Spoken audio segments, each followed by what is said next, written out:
बिस्मिल्लाहिर्रहमानिर्रहीम। अस्सलामु अलैकुम वरहमतुल्लाहि वबरकातुहू। अज़ीज़ तलबाए कराम, मेरा नाम इमरान सादिक और मैं आपका तारीख़ का टीचर हूँ। हमारा टॉपिक चल रहा था बेटा मुग़लों का सूबाई निज़ाम हुकूमत। इसके हमने 10 किरदार कल की वीडियो में, कल के लेक्चर में हमने पढ़े थे। आज हम उससे आगे चलेंगे। 11वां किरदार है सरकार। सरकार किसे कहते हैं?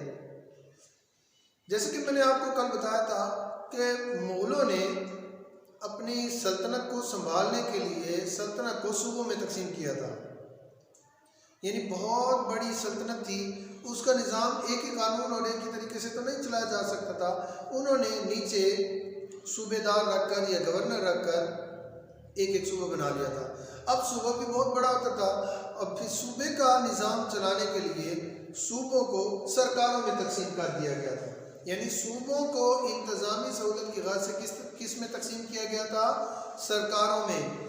सल्तनत को इंतज़ामी सहूलत की गाज़ से किस में तकसीम किया गया था? सूबों में। और सूबों को इंतज़ामी सहूलत की गाज़ से किस में तकसीम किया गया था? सरकारों में। तो पेज नंबर 69 देखें, रीडिंग कर रहे हैं हम। सूबों को इंतज़ामी सहूलत की गाज़ से सरकारों में तकसीम किया गया था। ये कदम सूबों में बगावत को रोकने के लिए उठाया गया था। सरकार में दर्ज झैल 2 बड़े अफसर हुआ करते थे। नंबर 1 शिकदार शिकदारां।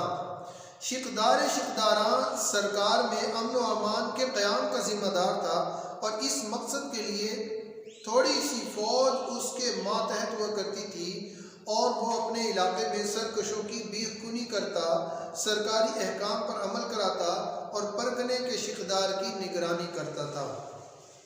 यानी सरकार के अंदर ये 2 ओहदे होते थे, एक शिकदार शिकदारा और दूसरा मुनसिफ मुनसिफा। मुनसिफ मुनसिफा का क्या काम होता था? ये सरकार में जज के फ़राइज़ अंजाम देता था, दीवानी मुकदमात की समाअत करता, परगनों में मुनसिफों का तकर्रुर करता और उनके काम की निगरानी किया करता था। परगनों के बाहमी तनाज़ात का फ़ैसला करना और अगर इनकी हदबंदियों के बारे में कोई झगड़ा खड़ा हो जाता तो उसका फ़ैसला करना भी मुनसिफ मुनसिफान के फ़राइज़ में शामिल था। उसके बाद जो मुग़लों के सूबाई निज़ाम हुकूमत में अगला किरदार था वो था परगने का। एक परगना होता था। हर सरकार मुतअद्दिद परगनों पर मुश्तमिल होती थी। हर परगने में बहुत से देहात हुआ करते थे। हर परगने में 5 अफसर मौजूद रहते थे जो वहाँ का इंतज़ाम चलाते थे। वो 5 अफसरों के नाम क्या थे? नंबर 1 शिकदार। ये इसका काम क्या होता था? ये परगने में क़याम अमन का जिम्मेदार होता था। मुनसिफ क्या काम करता था? ये परगने में जज के फ़राइज़ अदा करता था। मुक़द्दम ये मालिया वसूल यानी टैक्स वसूल करने का जिम्मेदार होता था। फौतादार ये परगने में ख़जानची के फ़राइज़ सरअंजाम देता था और कानून को ये ज़ेर काश अराज़ी का रिकॉर्ड रखता था। उसके बाद हमारा बेटा अगला जो किरदार है वो है देहात। मुग़लों के सूबाई निज़ाम हुकूमत में किरदार देहात का भी है। हर देहात में एक चौकीदार, पटवारी और मुक़द्दम मौजूद रहता था। चौकीदार क़याम अमन का जिम्मेदार था और चोरों पर कड़ी नज़र रखता था। रात को गांव में पहरा दिया करता था। पटवारी ज़मीन का रिकॉर्ड रखता और मालिया का तखमीना लगाता और मुक़द्दम मालिया वसूल करके सरकारी ख़जाने में जमा करवाता था। हर गांव में एक पंचायत हुआ करती थी जिसमें मुअज़्ज़िज़ीन शामिल हुआ करते थे और वो मकामी झगड़े निपटाते और मज़लूमों की दाद रसी किया करते थे। मुग़लों ने मुल्क को सरकारों, परगनों और देहातों में तकसीम करके मकामी अफसरों और लोगों की ज़िम्मेदारी बढ़ा दी और उन्हें इंतज़ाम में शरीक करके ज़िम्मेदारी का मज़ीद एहसास दिला दिया। मुग़लों के बाद अंग्रेज़ों ने भी इसी इंतज़ाम को बरकरार रखा। मुग़लिया दौर में तारीख़ नवीसी हमारा अगला टॉपिक है बेटा। ये तो था हमारा देहात तक हमारा मुकम्मल हो गया मुग़लों का सूबाई निज़ाम हुकूमत। अब हम पढ़ेंगे हमारा अगला टॉपिक है मुग़लिया दौर में तारीख़ नवीसी। तो मुग़लिया दौर में तारीख़ नवीसी कुछ इस तरह है कि तुज़्क़े बाबरी, ये पहली किताब है। तुज़्क़े बाबरी मुग़लिया सल्तनत के बानी शाह ज़हीरुद्दीन मोहम्मद बाबर की लिखी हुई किताब है। तुज़्क़े बाबरी किसकी तसनीफ़ है? तुज़्क़े बाबरी का मुसन्निफ़ कौन है? और या आपसे ये पूछा जाएगा कि बादशाह ज़हीरुद्दीन मोहम्मद बाबर की लिखी तसनीफ़ का नाम क्या है? तो आप बताएंगे तुज़्क़े बाबरी। और ये तारीख की बहुत मशहूर किताब है।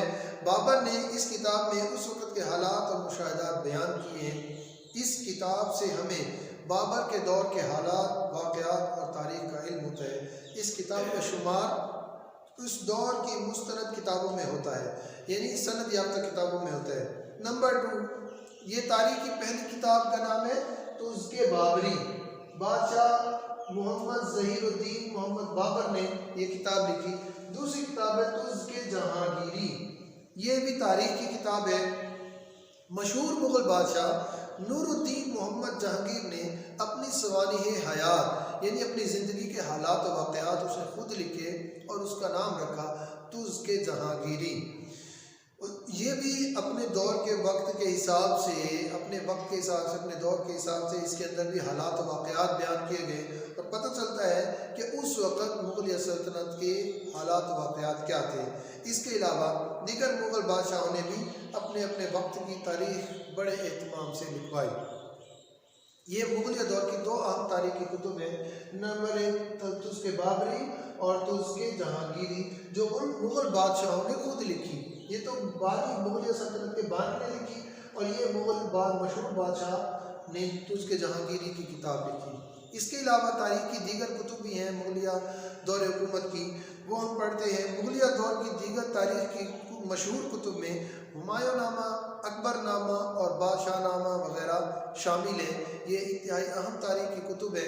आपका ये सवाल भी आ जाता है कि मुग़लिया दौर की तारीख़ की चंद अहम किताबों के नाम लिखें, तो आप इन 5 किताबों के नाम तुज़्के बाबरी, तुज़्के जहांगीरी, हुमायूंनामा, अकबरनामा, बादशाहनामा ये लिख सकते हैं। अगर वो 3 पूछे तो फिर आप ये 3 लिख दें या कोई सी भी 3 लिख दें इन 5 में से। इन कुतुब में मुग़ल बादशाहों के दरबारों से मैदान जंग तक के हालात और वाक़यात दर्ज हैं। तारीख़ की इन कुतुब में बादशाह की निजी ज़िंदगी, दरबार में होने वाली रसूमात और दूसरे ममालिक के साथ ताल्लुकात वग़ैरह का जिक्र मिलता है। इन कुतुब में अवामी तर्ज़ अमल, उस वक़्त के तमद्दुनी हालात, मुल्क के जोग्राफियाई हालात, दरबारी उमरा और मनसबदारों वग़ैरह के मुताल्लिक़ भी मालूमात मिलती हैं।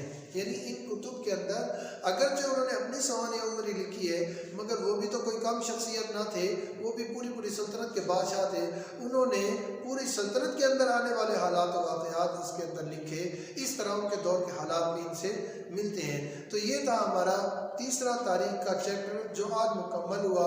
उसके तमाम तर टॉपिक्स हमने पढ़े। और ये बेटा ये जो हमने आज पढ़े, ये सरकार किसे कहते हैं, परगना किसे कहते हैं और देहात से क्या मुराद है, ये आपके 3 शॉर्ट क्वेश्चन हैं। इनको आपने घर में लिखना है और याद करना है। और अगर आपको आज के इस लेक्चर में कोई चीज़ समझ ना आई हो, आप अपने टीचर से रहनुमाई वसूल कर सकते हैं। अल्लाह ताला हम सब का हामी नासिर हो।